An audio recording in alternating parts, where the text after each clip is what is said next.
नमस्कार। Rewa TV digital media में मैं सिमरन आप सभी का बहुत बहुत स्वागत करती हूँ। और आज जो शख्स हमारे साथ में है, उनका एक स्लोगन कह सकते हैं, नारा कह सकते हैं, बड़ा फेमस रहा है, हर हर मोदी और घर घर मोदी। और जब ये स्लोगन आया तो लोगों के बीच में अचानक से ये जो टैगलाइन चलने लगी, बड़ा क्यूरियोसिटी था।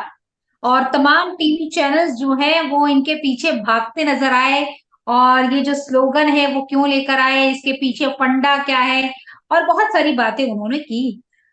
तो देर ना करते हुए मैं आपकी मुलाकात कराती हूँ कुमुद बिहारी सिंह जी से, जिन्होंने ये अच्छा नारा तो दिया, लेकिन साथ ही साथ इनका कह सकती हूँ एक गहरा नाता है राम मंदिर से भी। और वो क्या गहरा नाता है और किस प्रकार से उस टाइम का माहौल था, इस पर भी बातचीत करने के लिए आज हमारे साथ में कुमुद बिहारी जी जुड़े हुए हैं। तो बहुत बहुत स्वागत है रेवा टीवी डिजिटल मीडिया में आपका। जी धन्यवाद और नमस्कार सभी दर्शकों को, आपके उनको भी नमस्कार। जी। जहाँ तक राम मंदिर से या राम मंदिर आंदोलन कहना उचित होगा, उसकी जो बात जी। है तो मुझे स्मृति है जब आडवाणी जी की रथ यात्रा निकली थी। हाँ। तो बहुत सारी कुछ बातें जानकारी में आई, और सच पूछे तो राम मंदिर आंदोलन आडवाणी जी ने जो रथ यात्रा शुरू की, उसके बाद ही वो इंटेंस हुआ और जन जी। जन तक ये राम मंदिर की बात पहुंची। नहीं तो नए जनरेशन को या हम लोग के उस समय के जनरेशन जो भी थे युवा, उनको भी बहुत जानकारी नहीं थी। तो जी। वहाँ से न केवल राम मंदिर का, अयोध्या का ही नहीं बल्कि काशी विश्वनाथ और अ, मथुरा के भी बात सामने आई। और फिर कालांतर में हम लोग दर्शन के लिए भी गए, काशी विश्वनाथ भी गए और मथुरा भी गए। तो वही जगह एक ही बात थी, मंदिर के साथ सटती हुई, ऑक्युपाई की हुई, कैप्चर की हुई मस्जिद, सो कॉल्ड। तो राम मंदिर का आंदोलन जब आडवाणी जी ने शुरू किया तो सबको, सभी लोगों को पार्टी लाइन से हटके भी हिंदुत्व के आधार पे एक उत्तेजना हुई, एक जागृति हुई। हम्म। और मुझे 1990 में जब कार सेवा में जाना था, तो जी। हम लोग वहाँ से निकले थे और वहीं पर अरेस्ट भी कर लिए गए थे, काफ़ी मार कुटाई हुई थी, काफ़ी दिन जेल में हम लोग रहे। और यहाँ यूपी में अयोध्या में मुलायम सिंह जी के की सरकार ने खून भी बहाया लोगों का। तो दूसरी बार फिर 92 में जब कार सेवा रद्द होने लगा, तो हम लोग फिर से आए जी। थे और अयोध्या में आए, कार सेवा किया और किया, जो भी कर सकते थे वो किया। और उसके बाद वहाँ से फिर रात में जब चबूतरा बनना था, तो फिर हम लोगों ने 8-10 ईंटा उसमें जोड़ा भी। उस समय काफ़ी ठंड हो गई थी, मुझे ठंड भी, बुखार भी था, लेकिन फिर भी एक उत्तेजना थी। लोगों ने ये कहा कि आप सोने आए हैं, बीमार होने आए हैं या काम कीजिएगा। तो हम लोगों ने जी जान लगा किया और फिर कर्फ्यू लग गया, सारा कुछ हुआ, हम लोग आए। मैं पटना से चला था, जब पटना पहुंचा तो फिर हम लोग को अरेस्ट कर लिया गया। वो लंबी कहानी है। और काफ़ी लालू जी से डायरेक्ट फाइट थी हम लोगों की। तो बहुत दिलचस्प कहानी है कि जब हम लोग जेल में थे और कुछ दिनों बाद और भी कई लोग थे, तो सबका बेल हो गया, हम लोगों का नहीं हुआ। उसके बाद क्या दोबारा कारण से था? फिर कारण ये था कि हमारे साथ हमारे मित्र थे स्वर्गीय नवीन सिन्हा जी, जो बाद में विधायक भी हुए, और मैं था। और जेल से हम लोग प्रतिदिन रिलीज भेजते थे लालू जी को, जितना कुछ कहना होता था कहते थे, रोज भर्त्सना करते थे, कड़ी निंदा करते थे। और वो रिलीज रोज जाता था। तो नवीन सिन्हा जी जो थे, उनको तो लालू जी पर्सनली जानते थे, लेकिन मुझे नहीं जानते थे। लेकिन नाम जानने लगे कि ये कोई बहुत ही बदमाश आदमी है, रोज उनको गाली देता है, ये उनका वर्जन था। तो जी। उसके बाद जो दिलचस्प घटना है वो मैं आपको बीच में बता रहा हूँ। एक बिल्कुल। जेल वाली की बहुत लंबी कहानी है, अभी उतना समय भी नहीं है, आपके दर्शकों को भी उकताहट हो जाएगी। बस ये समझ लीजिए उसको कि हम लोग एक बार बहुत मशक्कत के बाद, रविशंकर प्रसाद जी थे हमारे जो अभी लॉ मिनिस्टर थे, वो पटना में प्रैक्टिस करते थे, उन्होंने फिर मूव किया बेल वेल हम लोग को जेल से निकाला गया बाहर और गेट पर दोबारा से अरेस्ट कर लिया गया। और काफ़ी लंबी लड़ाई चली। उसके बाद भी और भी बहुत सारी घटनाएं हुई, लेकिन बीच की एक घटना आपको मैं बता रहा हूँ, अपना उद्गार बता रहा हूँ। जी। जब हम लोग जेल में थे और चारों तरफ दंगे हो रहे थे, कर्फ्यू लग रहा था, तो आईबी के कुछ अफसर आए जेल में, और सभी हम लोग जो जितने लोग थे सबको बारी बारी से बुला के कमरे में और उनसे पूछा जा रहा। तो 99% लोगों ने तो यही कहा कि नहीं, हम गए तो थे कारसेवा में, बट तो वो मैं इधर था, मैं उधर था, मैं तो जानता ही नहीं हूँ, मैंने देखा ही नहीं। मेरे को सुन सुन के बहुत अंदर से क्रोध आ रहा था। जब मेरी बारी आई, जब मैं गया, तो बहुत सारे सवाल पूछे गए। आप थे वहाँ? हमने कहा बिल्कुल थे। आपने देखा? हमने कहा देखा। क्या देखा? तो तीनों गुम्बद को टूटते हुए देखा। अच्छा, तो खास बात ये थी कि उसमें से एक अफसर ने पूछा, अच्छा एक बात बताइए मिस्टर सिंह, कि आपको कैसा लग रहा था जब गुम्बद टूट रहा था? 2 सेकंड के पॉज देके मैंने कहा, सच बता रहा हूँ आपको, सुन पाएंगे आप, मुझे तो बहुत अच्छा लग रहा था। मेरे ये कहने का मतलब ही था कि सारे लोग, जो 5-7 लोग आए थे, सबके जी। चेहरे स्याह हो गए, एकदम अचानक से लगा कि कोई बहुत खराब बात मैंने कह दी। उसके बाद वो लोग भी कुछ सेकंड चुप रहे, फिर एक दूसरे को देखा, बोले क्यों? तुमने कहा इसलिए कि it was not demolition, it was the expression of suppressed desire, blast of suppressed desire of crores and crores Hindus for years and years. अच्छा, आपको अच्छा लगा? हमको बहुत अच्छा लगा। क्यों अच्छा लगा आपको? हमने कहा इसलिए अच्छा लगा कि जब मैं कारसेवा में गया था, तो रामलला का दर्शन करने का हम लोग को मौका मिला। थोड़ी थोड़ी देर के लिए, 10-20-30 सेकंड के बाद वो पुलिस वाले उसको हम लोग को बाहर कर देते थे। लेकिन मेरे अंदर के एक पत्रकारिता वाला थोड़ा कीड़ा है, वो उस समय एक्टिव था। रामलला का दर्शन तो एक झलक में मैंने प्रणाम किया, और उसके बाद गुम्बद के अंदर में चारों तरफ में देखने लगा कि कहाँ क्या है, कि मंदिर है, मस्जिद है, क्या है। तो वहां मैंने देखा कि हर दीवार पे, तो मोस्टली जो ब्लैक कलर के होते हैं या भूरे रंग के थे, वो पूरी दीवारों पे तो सिर्फ देवी देवता का ही की आकृति थी। सभी जगह हिंदू प्रतीक, हिंदू देवी देवता। कहीं से भी ये नहीं लगता था कि मैं किसी मस्जिद के अंदर खड़ा हूँ, किसी मंदिर का ही वो दृश्य था। ऑफ कोर्स ऊपर में जो उनकी ऊपर की जो खोपड़ी होती है, वो गुम्बद नुमा जो मस्जिद का होता है, वो वैसे ही कुछ था।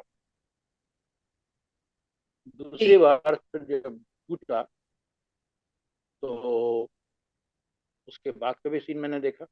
और आपको मैं बताऊं कि मैं तो नीचे में, लाखों लोग थे, वो जो भी टूट रहा था उसके अंदर से जितने भी बड़े पत्थर निकल रहे थे, शिलाएं निकल रही थी, सबको संग्रह किया गया था। जो वो एक बड़ा सा हॉल था, बिल्डिंग थी, और सभी जो है हिंदू धर्म के देवी देवताओं की आकृति की उनकी मूर्तियां थी। तो मैंने यही बताया कि वो it was not at all मस्जिद, वो इट वाज 100% मंदिर। अंदर से बिल्कुल मंदिर की, ऊपर से उन्होंने टोपी पहना दिया। तो वो जब डिमोलिश हुआ, तो मुझे तो खुशी हुई। बाहर जब मैं निकला वहां से, तो मेरे साथी जितने लोग थे बड़े नाराज हुए। आप तो बड़े हीरो बनते हैं, बहादुर बनते हैं, मरवा दीजिएगा सबको। हम कहा, आप लोग कैद हैं, रोज मरिए, मैं तो एक ही बार मरूंगा। मेरी मेरी मृत्यु का दिन एक ही होगा, जब होगा तो होगा। एनीवे, तो वहां के बाद फिर जब बाहर में निकला और चारों तरफ की बातें हुई, तो मालूम हुआ कि क्या हो गया एक्चुअली, कितनी बड़ी ये एक दंगे का रूप ले लिया। और फिर बाकी कहानी तो आप जानते ही हैं। तो ये तो उस दिन की घटना थी, 6 दिसंबर की। कौन से सन की बात हो? ये, हेलो, ये 1992 की बात थी क्या?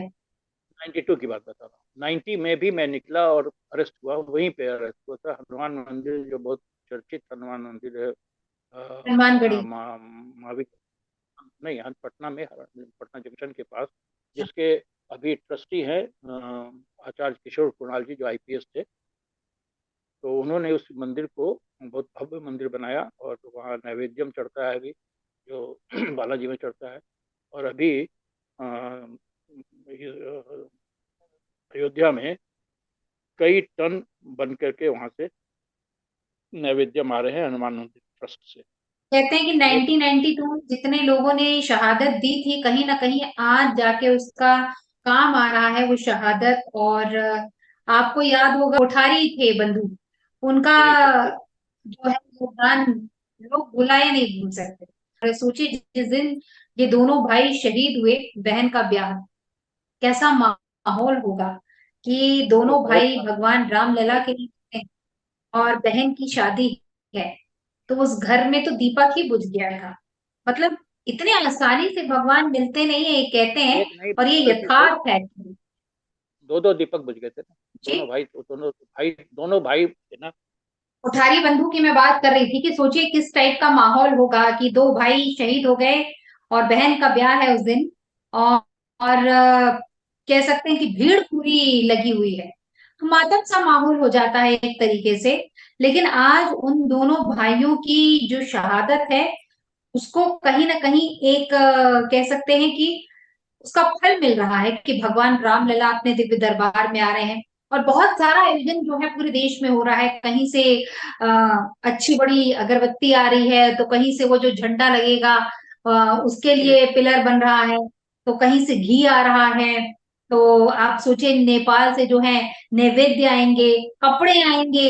और रामलला का जो कपड़े बनाते हैं मदन लाल जी, उन्होंने बहुत सारी तैयारी करके रखी, अलग अलग कपड़ों की कह सकते हैं डिजाइन बना के तैयार की है। और उनका ही खानदान जो है वो भगवान रामलला के बरसों से परिधान बनाते आ रहा है। और पूरा जैसे देश एक तरह से राममय हो गया है। जी, और इस जो जो राममय होने के बावजूद मैं आपसे यही बोलना चाह रही थी कि कुछ लोग ऐसे हैं जो ये कह रहे हैं। अब जैसे कि अभी एक आपने बयान सुना होगा कि भगवान राम जो थे वो मांसाहारी थे। एक नेता का कहना है, मैं तो उनका नाम लेना भी मतलब अपने आप में अपमान समझती हूँ। और वही कुछ लोग वहां जाना अपने आप में अपमान महसूस कर रहे हैं कि भैया ये तो बीजेपी का कार्यक्रम है। तो क्या कहेंगे आप? देखिए, ये अजीब सी घटिया सी मानसिकता है। और इसको सबसे पहले तो मैं धर्म विरोधी और राष्ट्र विरोधी कृत्य मानूंगा। क्योंकि जी, बीजेपी को छोड़ करके लेस और मोर सारी पार्टियां या तो कनाइव कर रही हैं, या बहुत उत्तेजित होकर तुष्टीकरण के लिए, वोट के लिए अनाप शनाप बोल रही है। इसके पहले भी वो चंद्रशेखर है, बिहार के मंत्री हैं, शिक्षा मंत्री हैं, उन्होंने भी बहुत सारे विवादित बयान दिए। साउथ में भी हुआ, सारी चीजें हो रही हैं जो। और अब एक नया विवाद सामने आ रहा है कि कांग्रेस की तरफ से उठाया गया है, खास करके कि आडवाणी जी ने ऐसा किया, जोशी जी ने ऐसा किया, उनको बुलाना चाहिए, उनसे करवाना चाहिए। ये ठीक वही बात हो रही है जो संसद के इसके उद्घाटन के समय में था कि प्रधानमंत्री क्यों करेंगे, राष्ट्रपति करें, द्रौपदी मुर्मू करें, जिनको जिनके लिए बहुत ही घटिया शब्द का इस्तेमाल किया था कांग्रेस के नेता बंगाल के जो है अधीर रंजन चौधरी जी, हमेशा अधीर रहते हैं। तो उन्होंने राष्ट्रपत्नी कहा था। मैं उसको कैटेगोरिकली उसको यहाँ पर कहना चाह रहा हूँ ताकि लोगों के स्मृति में आ जाए ये बात। और दूसरी बात यह है कि ये विवाद करने का क्यों है। आडवाणी जी की रथ यात्रा निकली थी तो उसके सारथी नरेंद्र मोदी जी ही थे। ये भी लोगों को याद रखना चाहिए। तो हमेशा जो राजा होता है, या पिता होता है, या पितामह होता है, हमेशा वो लड़ाई नहीं करता है, उनके बेटे और पोते भी करते हैं, उत्तराधिकारी होते हैं। तो उनको पूरा अधिकार होता है कि उस चीज को आगे बढ़ाएं।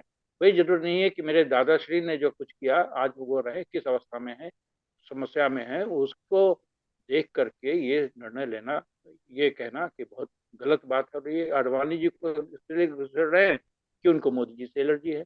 मोदी जी ना करें, क्योंकि इतिहास में हजारों साल तक ये बात दर्ज रहेगी कि राम मंदिर का पुनर्निर्माण जब हुआ तो उसका उद्घाटन प्राण प्रतिष्ठा के लिए, उसके भूमि पूजन के लिए सब जगह मोदी जी का नाम था।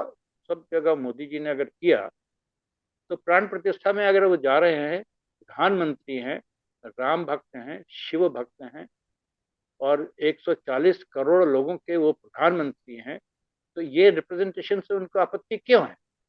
क्यों खामखा आडवाणी जी का नाम घुसेड़ के इसको विवादित करना चाहते हैं? आडवाणी जी का आशीर्वाद तो हमेशा मोदी जी के ऊपर रहा है। आज भी मोदी जी आते हैं तो उनका पैर छूते हैं। जोशी जी बड़े हैं, उनका पैर छूते हैं। ये शालीनता तो मोदी जी में है। मैंने वो चित्र भी देखा है कि जब मनमोहन सिंह जी प्रधानमंत्री थे, हाथ जोड़ के वो प्रणाम कर रहे हैं, तो सोनिया जी मुंह टेढ़ा की हुई हैं, राहुल गांधी मुंह घुमाए हुए हैं। तो प्रधानमंत्री की इतनी सी इज्जत उनकी है। ऑर्डिनेंस फाड़ के फेंकने वाली घटना आपको याद होगी। इनका कोई काम नहीं है। असल में ये चारों तरफ से हार चुके हैं, निराश हो चुके हैं। दूर दूर तक इनको कहीं से भी दोबारा से पनपने की कोई उम्मीद की किरण, क्या छोटी सी एक चिंगारी भी नहीं नजर आ रही है। मैं आपको जी। बीच में टोकना चाह रही थी कि ये नेताओं की तो बात छोड़ ही दीजिए।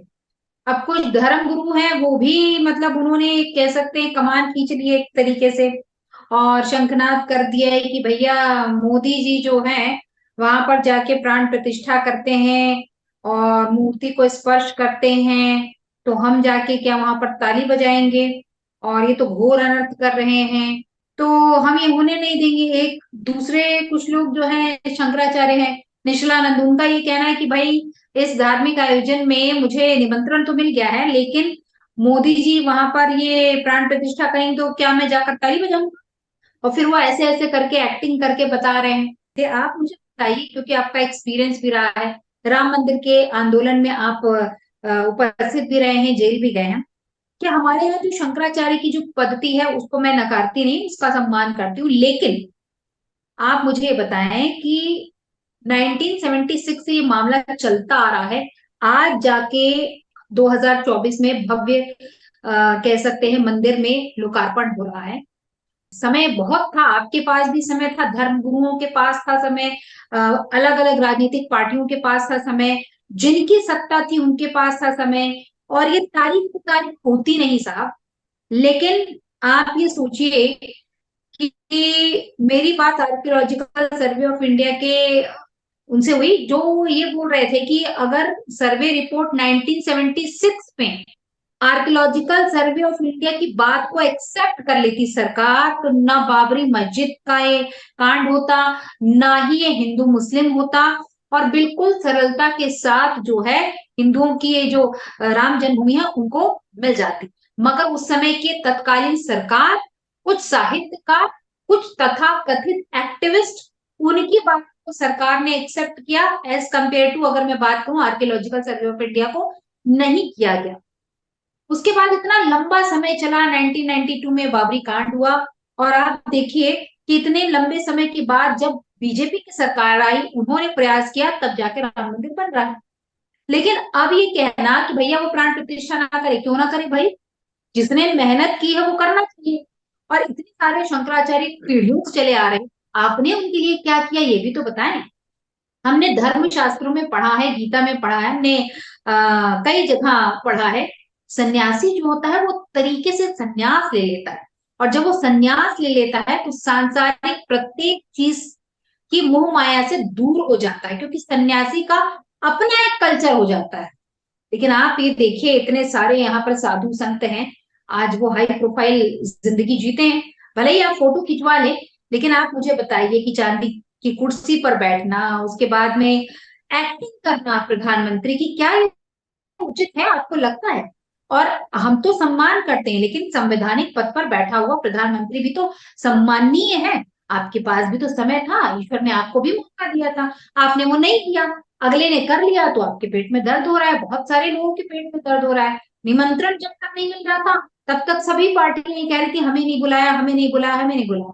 अब जो बुला लिया है, तो फिर बोल पाना मुश्किल है। अब ये कहते हैं कि हमारी पार्टी का अपमान होगा, क्या कहेंगे ऐसे लोगों को आप?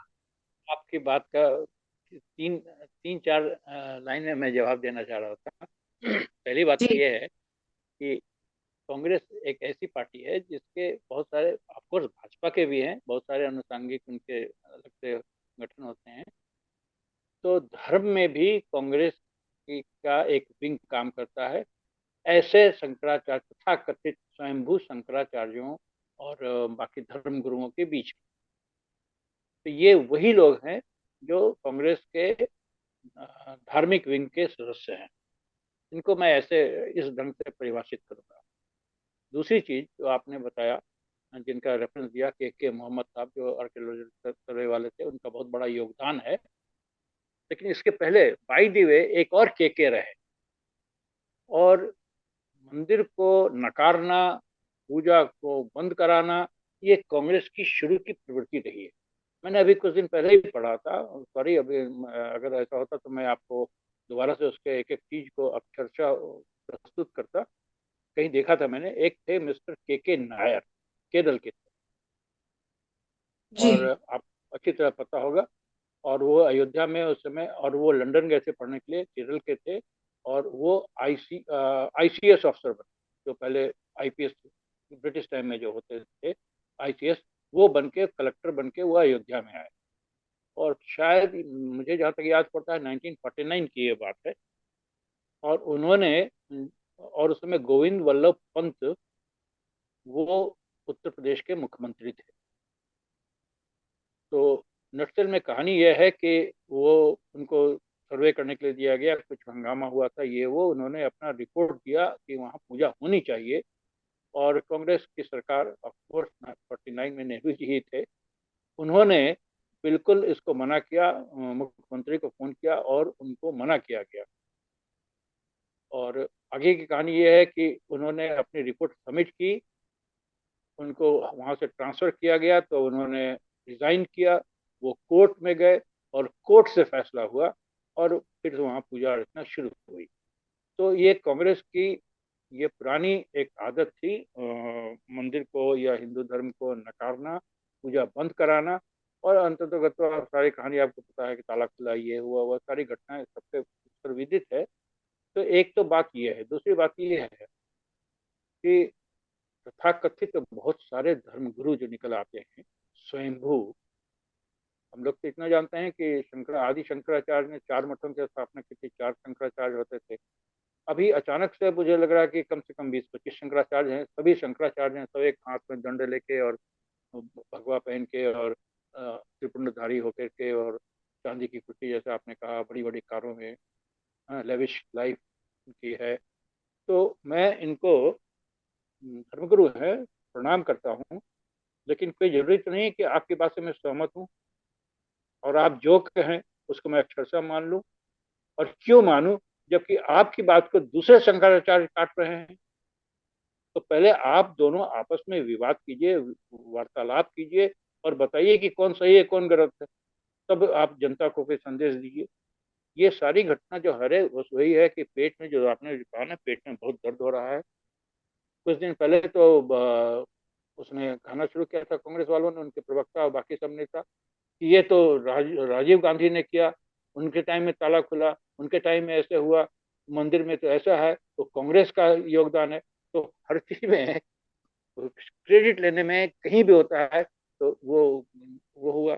इसरो का हुआ तो नेहरू जी ने किया था, चंद्रयान गया तो नेहरू जी का क्रेडिट है, सब क्रेडिट उनका है। तो डिस्क्रेडिट किसका है? 9 साल कुछ महीने, लगभग 10 साल होने पर है, उस सब डिस्क्रेडिट क्या, नरेंद्र मोदी जी के जिम्मे है। और सारा क्रेडिट, सारा भ्रष्टाचार, 4 लाख करोड़ से भी अधिक का जो भ्रष्टाचार का टोटल आंकड़ा आता है, वो तो मोदी जी का नहीं है। और बाकी बहुत सारी पॉलिटिकल बातें हो जाएंगी, तो छोड़िए इसको।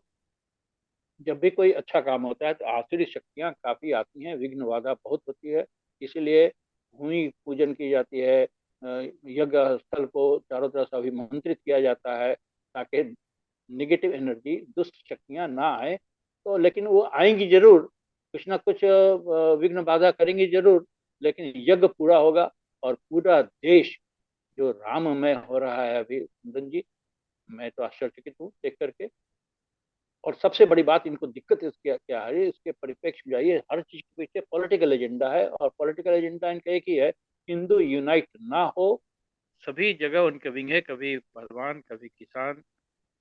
अभी एक अफसोस उनको हो रहा होगा कि अभी कैसे वो ड्राइवर वाला मामला नहीं हुआ। तो कोई ना कोई विघ्न जरूर कर रहे हैं, क्योंकि अब इनको लग रहा है कि ये, बचपन में हम लोग जब खेलते थे कैरम बोर्ड या लूडो वगैरह कुछ भी होता, तो जो हारने वाला खिलाड़ी होता था ना, तो वो शतरंज की बिसात को उलट देता था, या कैरम की गोटियों को इधर उधर कर देता था, लूडो के बोर्ड को पलट देता था। तो ये जो एक उदंड लड़कों की जो बात होती है ना, जो हारे हुए खिलाड़ी होते हैं ना, वही गेम को खराब करते हैं। वो यही एक आजकल कांग्रेस की हालत हो गई है, और बाकी लोग छटपटा रहे हैं क्योंकि बाकी पार्टियों के साथ, सॉरी मैं फिर भाग रहा हूँ, पॉलिटिकल हो जाएगी बात। धर्म की बात हो रही थी तो धर्म पे ही रहे। गजब उत्साह जी है, और पूरे देश में नहीं है बल्कि ये एक इंटरनेशनल इवेंट बनने जा रहा है। और अभी ट्विटर पर मैंने लिखा भी था, कुछ लोगों ने जो धर्म की बात की, तो मैं धर्म जो है, धर्म से ही अर्थ आता है। अयोध्या का इस राम मंदिर को लेकर के जो विकास हुआ है, और वहाँ जो टूरिस्ट आएंगे, मुझे लगता है कि आने वाले कुछ सालों तक नंबर वन टूरिस्ट सेंटर जो होगा वो अयोध्या ही होगी। तो जो लोग कहते हैं कि मंदिर बनाने से क्या होगा, वो हमारे बिहार के डिप्टी सीएम जो है लालू पुत्र, वो बोल रहे हैं कि बीमार हो गए तो क्या मंदिर जाओगे, क्या हॉस्पिटल जाओगे, उससे मंदिर वो बनाने से कहेगी क्या। तो मंदिर जाएगी क्या? हाँ, तो खैर अब उससे अपेक्षा ही क्या कीजिएगा, नौवीं फेल जो लड़का है। और नेपोटिज्म का सबसे बड़ा लेटेस्ट एग्जाम्पल वही है। तो उससे और किस बात की, किस गंभीरता की, किस शालीनता की, किस बौद्धिकता की आप बात करेंगी, उसको माफ कर दीजिए। उसकी बात पर कोई कमेंट करना ही उचित नहीं है। लेकिन ये आप देखिए ना कि कितना विकास हो रहा है, कितने 5 स्टार 7 स्टार होटल्स खुल जाएंगे अभी अयोध्या में। तो ये लोग बता रहे थे कि बहुत गलती हुई हमसे, हम अयोध्या में जमीन लेने वाले थे, अभी वो 1 लाख की जमीन 5 करोड़ की हो जाती, ये है ऐसे वैसे जो भी है वट एवर। मेरे कहने का मतलब कि जिस ढंग से विकास हो रहा है, विकास का केंद्र कौन था? धर्म। तो धर्म को आप यूं ही एक पूजा और भक्ति और भजन इसमें न तोले। धर्म से विकास जुड़ा है, धर्म से अर्थ जुड़ा है। लक्ष्मी जी की पूजा जो हम करते हैं, माँ लक्ष्मी को प्रसन्न करते हैं, पूजा से क्यों क्यों प्रसन्न करते हैं? कि मेरे को धन आए। दुनिया का भी सबसे जो कटु सत्य है वो ये है कि बिना अर्थ के, बिना धर्म के, बिना पैसे के कुछ भी नहीं होता है। लेकिन उससे अयोध्या में पैसे की बारिश होगी, डॉलर की बारिश होगी, यूरो की बारिश होगी। और जिस प्रकार से पूरा यूरोप और अमेरिका, सारा इंग्लैंड को भी जोड़ लीजिए, यूरोप से अलग हो गया बट वो भी है, और अफ्रीका में जिस प्रकार से कृष्ण भक्ति हो रही है, राम भक्ति हो रही है, जिस प्रकार से लोग वृंदावन में आके राधे राधे कर रहे हैं, तो कृष्ण के पहले एडिशन तो राम ही थे ना। हाँ?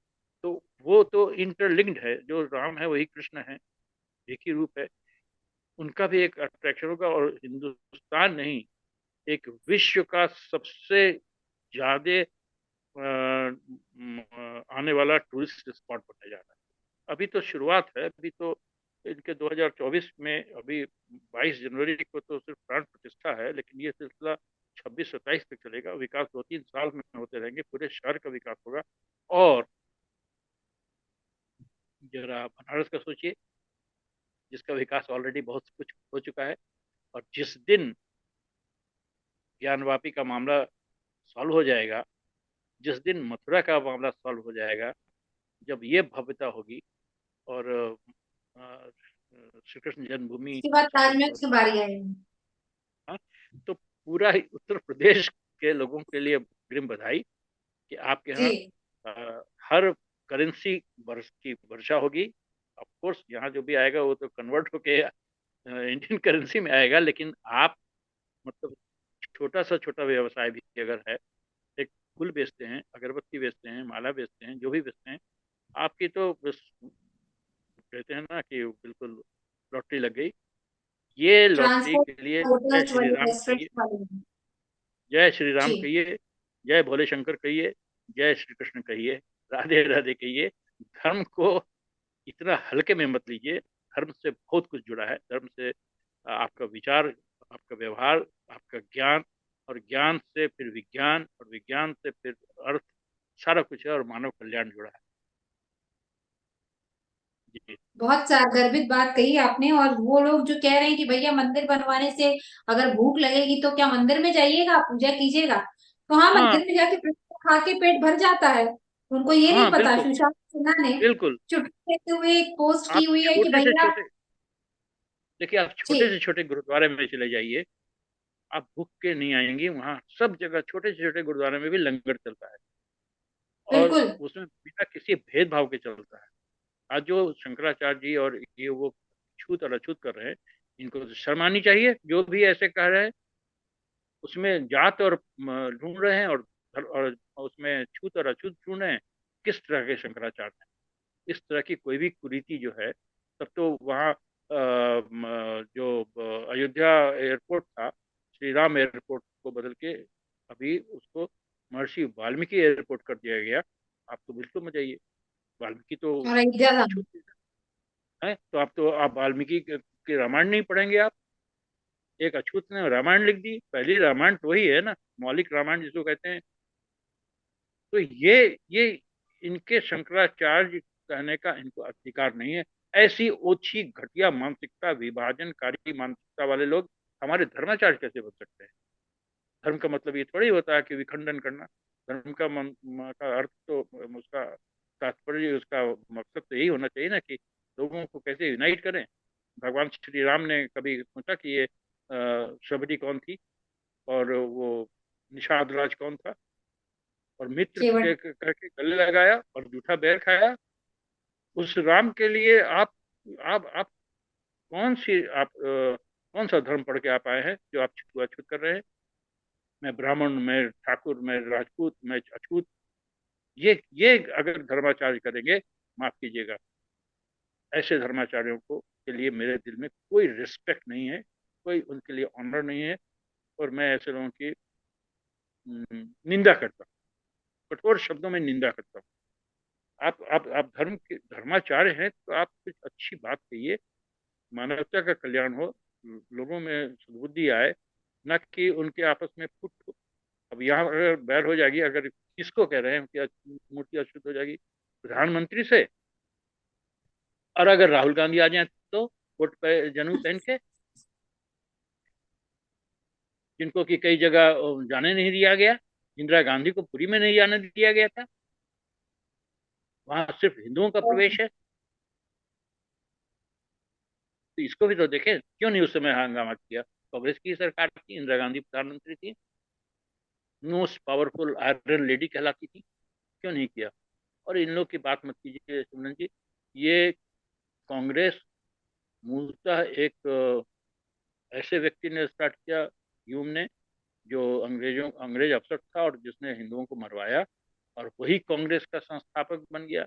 और उसके बाद उस डीएनए से निकली हुई जितनी भी चीजें हैं, उस जैसे इधर बनारस से आगे बढ़ते हैं ना, बिहार में जब एंटर करते हैं तो एक नदी है ना, कर्मनाशा। गंगा में हर पाप धुल जाते हैं और कर्मनाशा में सब पाप लग जाते हैं।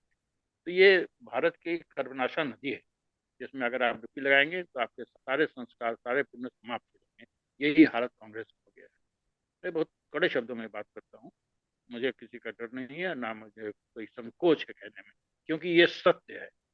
और सत्य कहने में मुझे कोई डर नहीं। मैं किसी को गाली नहीं दे रहा हूँ, मैं किसी का आलोचना नहीं कर रहा हूँ, लेकिन जो सत्य है उसको ना कहूँ तो मैं कायर हूँ। तो मैं कायर नहीं हूँ, क्षत्रिय हूँ।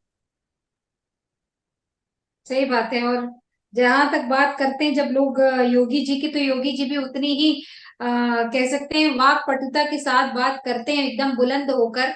और यही कारण है कि वो सीधी साफ बात करते हैं कि भाई अगर आप तिलक नहीं लगा सकते तो मैं टोपी क्यों पहन। सीधा सा फंडा है उनका, और जो कहना है मैं सो देखा है, डंके की मैंने चोट वो पे वीडियो कहना है। देखा है। मोदी जी को भी पहनाने की कोशिश हुई थी, और योगी जी को भी पहनाने की कोशिश थी। थोड़ा थोड़ा सा अंतर था दोनों के रिजेक्शन में, है ना? तो अगर मैं होता तो मैं तो बड़े जोर से डपट के और भी बोलता। उनकी तो शालीनता है कि उन्होंने हल्के से कहा। काफी कुछ किया है। अफजल अंसारी जो रोज जाते थे शंकराचार्य के साथ एक ही रिक्शे पे बैठ के, बाबरी मस्जिद और राम जन्मभूमि के दोनों जो पक्षधर थे, एक साथ जाते थे, एक साथ आते थे। आज उनके जो बेटा हैं वो जय श्री राम कर रहे हैं, और करना ही चाहिए। और आवाज बदलती हुई आवाज को आप देखें सिमरन जी, मैंने बहुत सारे वीडियो देखे हैं जिसमें हर लोग यही कह रहे हैं, मुल्ले मौलाना, कि श्री राम तो हमारे पूर्वज थे, हम तो उन्हीं के वंश के हैं। ये धीरे धीरे जो पन्ने पलट रहे हैं, ये हल्की सी जो आहट आ रही है, ये अच्छा संकेत है। आप आज किसी भी धर्म में हो, but do not forget your originality. और जो आदमी अपनी ओरिजिनलिटी खो देता है, तो वो दिशाहीन है। उसका मतलब कि उसको फेथ ही नहीं है किसी चीज पर। किसी का मजदूर का बेटा आईएएस आईपीएस बन जाता है, अब वो अपने डिजोन करे कि मेरे फादर वो है ही नहीं, तो तुम किसके औलाद हो? हमने तो देखा है, बहुत सारे लोग बहुत गर्व से आए हैं, सिपाही का बेटा आईपीएस बन गया है, तो बाप ने सैल्यूट मारा है और बेटे ने पैर छुआ है। हमारा तो ये संस्कार है ना।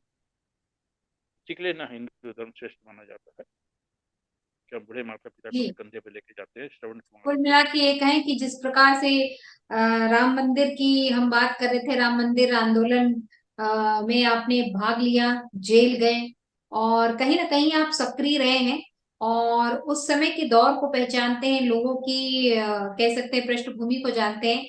आज आपके सामने राम मंदिर का निर्माण हो रहा है, अपने आप में एक इतिहास रच रहा है। 22 जनवरी का दिन बहुत करीब है और पूरे देश में जो है तैयारियां हो गई हैं। प्रधानमंत्री ने अपील की है कि पूरे भारत में दीपों से जगमगाना चाहिए। मैं अगर देखूं तो मुझे लगे कि हाँ भाई, मैं जिस देश में रह रहा हूँ जगमगा रहा है, भगवान राम का आगमन हो रहा है। और साथ ही साथ स्वच्छता की भी अपील की है कि भाई जो लोग भी अब आते हैं, क्योंकि धीरे धीरे क्या है, लोग जो है घूमने का अगर प्लान करेंगे तो सबसे पहले लिस्ट में अयोध्या रहेगा। भगवान रामलला के दर्शन करना है, तो जो भी दर्शनार्थी आ रहे हैं उनसे ये अपील कर रहे हैं कि भैया स्वच्छता रखना। और सिर्फ अयोध्या में नहीं, आप जिस भी धार्मिक स्थल में जाते हैं तो स्वच्छता रखना आपकी एक कह सकते हैं ना कि ड्यूटी होनी चाहिए। और दूसरा, उन्होंने अयोध्या वासियों से कहा है कि भैया जैसे कि इंदौर स्वच्छ सिटी है, वैसे ही आपको अयोध्या नगरी को भी स्वच्छ बनाना है। और कहीं ना कहीं हम 4 धाम की यात्रा करते थे, 5वां धाम हो गया अयोध्या धाम, कि भगवान रामलला बिल्कुल। के दर्शन करने जाना है। और वहाँ रामलला के साथ साथ हनुमान जी के भी दर्शन है, सीता जी की रसोई है। कुल मिलाकर कहें तो अयोध्या जो है वो धर्म की नगरी बन जाएगी और आने वाले दिनों में टूरिज्म के लिए बहुत ज्यादा स्कोप है। और न सिर्फ वहां पर कह सकते हैं कि मंदिर से धार्मिक जो है भावनाएं बढ़ रही हैं, उसके साथ अब मैं ये देखूंगी कि आने वाले समय में जो फॉरेनर्स हैं वो रिसर्च करने आए। दूसरी बात ये है कि इसके इतिहास को उन्होंने बहुत अच्छे से सेव करके रखा है। सारे लोगों को रोजगार मिलेगा, चाहे वो दीपक वाला हो, चाहे पूल वाला हो, रेस्टोरेंट वाला हो, ट्रांसपोर्ट वाला हो। सभी लोग, जितने लोग वहां पर जुड़े हैं, छोटी छोटी इकाइयां जो वहां पर काम कर रही हैं, तो आत्मनिर्भर भारत का जो कॉन्सेप्ट है उसको भी बल मिलेगा। और वहां की जो लैंड है, दिन प्रतिदिन अब देखिए उसके दाम बढ़ते जाएंगे। तो बहुत सारे लोग जो है कोशिश कर रहे हैं कि भैया वहां धर्मशाला ही बनवा ले या रेस्टोरेंट बनवा ले, क्योंकि आने वाले समय में फॉरेनर्स काफी आएंगे। और सभी के जो घर हैं, जैसे आजकल एक ट्रेंड चला है कि भैया अपने घर पे ही आप जस्ट लाइक अ होटल का काम करें, तो वहां पर भी गेस्ट रुकते हैं। आपको मैं बताऊं कि हमारे मध्य प्रदेश में आपने सुना होगा उनके बारे में, जिनकी बहुत ज्यादा अवहेलना की गई थी। अ, जो अगर मैं बात करूं उनकी, कि जब उन्होंने हिंदू राष्ट्र की बात की तो लोगों ने काफी घेरा भी उनको। और साथ ही साथ हनुमान जी की वो काफी, अगर मैं कहूँ, तारीफ भी करते हैं और साथ ही साथ उनकी भक्ति करते हैं। बागेश्वर धाम वाले एक छोटा सा हाँ कह सकते हैं कि एक छोटी सी प्लेस थी, गांव टाइप का। उस गढ़ा को जिस प्रकार से शास्त्री जी ने धाम बन आज जाता है। हाइट पे ला दिया है। जी। बिल्कुल। तो आप सोचिए कि वहां हर एक के घर में लोग बाग स्टे कर रहे हैं, रुक रहे हैं, जस्ट लाइक का होटल, जस्ट लाइक का धर्मशाला। तो बिल्कुल। धीरेन्द्र शास्त्री ने एक छोटी सी जगह को आज इतना ज्यादा ऊपर कर दिया है और आज अपना नाम जो है न सिर्फ भारत बल्कि विदेशों में जाकर जो है डंका बज रहा है हिंदुत्व का। और वो भी ताली ठोक कर बोलते हैं कि भैया हिंदू राष्ट्र बनना चाहिए। और बंदे को देखिए आप, ये मीडिया ने उनकी एक नेगेटिव जो क्या कहते हैं कि छवि लाने की कोशिश की, लेकिन कहते हैं ना कि इंसान वही है नेगेटिविटी से पॉजिटिविटी लाए। तो उस नेगेटिविटी के चलते आज बच्चा बच्चा जानता है कि बाबा बागेश्वर धाम कहाँ है और गुरु हम्म। जी कौन है। और देखिए किस प्रकार से उनका एक जो कहते हैं ना कि नहीं, फैंस बहुत फॉलोइंग के कोशिश साथ। हुई। हाँ, जी, बहुत कोशिश हुई बहुत कोशिश हुई उनको डिनाउंस करने का, उनको क्रिटिसाइज करने का, बिल्कुल उनका बिल्कुल। कोई कोई ना कोई स्कैंडल बनाने के बहुत कोशिश हुई। लेकिन hats off to Surendra Shastri ji, guru ji. कहते हैं वही है सबसे वही अच्छी, जो राम बचेगा। हाँ, सबसे अच्छी जो बात लगी है ना क्या, कि हम तो कहने में ही डरते थे, मैं हिंदू हूँ, मैं मी मियाँ के बोलता था, मैं हिंदू हूँ और गर्व से कहूँ और हिंदू होने का निशानी प्रकट करूँ। अगर मैं टीका लगाऊं तो आउटडेटेड माना जाता हूँ, हाथ में धागा बनते हैं, तो क्या ये सब कॉर्पोरेट में ये नहीं चलता है? अरे भाई क्यों? आप टोपी लगाओ तो ठीक, आप क्रॉस लटकाओ तो ठीक, और हम तिलक लगाएं तो खराब। तो एक परिवर्तन जो मैं देख रहा हूँ, हिंदू होना शर्म नहीं, अब गर्व की बात हो रही है। और इसमें दो तीन डायमेंशन हो गया। पहली बात तो ये सोशल मीडिया का जमाना है, इलेक्ट्रॉनिक मीडिया का जमाना है, प्रचार प्रसार हर बातों का बहुत बहुत तेजी से हो जाता है। दूसरी चीज कि एक हमारी आदत है, एक तो सिमरन जी आपको याद होगा, कक्का जी कहिन करके एक आता था एक सीरियल पहले, जी जी। उसमें बहुत अच्छा एक एपिसोड था कि नेताजी देसी खेल को बढ़ावा देने के लिए विदेश दौरा कर, मतलब हम हिंदी पढ़ने के लिए अब फ्रांस जा रहे हैं, इंग्लैंड जा रहे हैं। ये एक बड़ी बहुत बड़ा व्यंग था ये। वडोदरा। लेकिन हकीकत भी यही है कि जो काम विदेशी करते हैं हम उनको इमिटेट करते हैं। अब विदेशी जब आकर के और वेजिटेरियन बन के त्रिपुंड वो लगा के वो, और गाल पे राधे राधे का तो बहुत प्रेम से लोग लगवा रहे हैं, और छोटे छोटे बच्चे हैं राधे राधे गा रहे हैं, एक जो भक्ति का माहौल है। और जो सनातन विदेशियों परंपरा। विदेशियों में जो कृष्ण भक्ति आई है, तो हम बहुत बारीकी से कहा ना, थोड़ा सा आप लोगों के असर आ जाता है, थोड़ी सी पत्रकारिता का कीड़ा मेरे अंदर भी कुलबुलाता रहता है कभी कभी, थोड़ा ध्यान देता हूँ मैं। क्या परिवर्तन आया है? परिवर्तन ये आ रहा है इसमें कि अब सब लोग राधे राधे कर रहे हैं। हम ट्विटर पर जब मैं देखता हूँ तो कृष्ण की खूब, मैं तो खैर करता ही हूँ, कृष्ण का मैं बहुत बड़ा, वो जो भी कह लीजिए आप, तो मैं फिर रोज एक कोशिश करता हूँ कि एक दो कृष्ण की फोटो जरूर डालूं। राधे राधे से बहुत लोग शुरू कर रहे हैं आजकल, देखते हैं फोन कर रहे हैं तो राधे राधे बोल रहे हैं, जय श्री राम बोल रहे हैं। पहले बोलते थे क्या, हाय हो हेलो। हेलो के अलावे। ये परिवर्तन की आहट को जी। बारीकी से देखिए, बदल रहा है, बदलाव हो रहा है, काफी तेजी से बदलाव हो रहा है।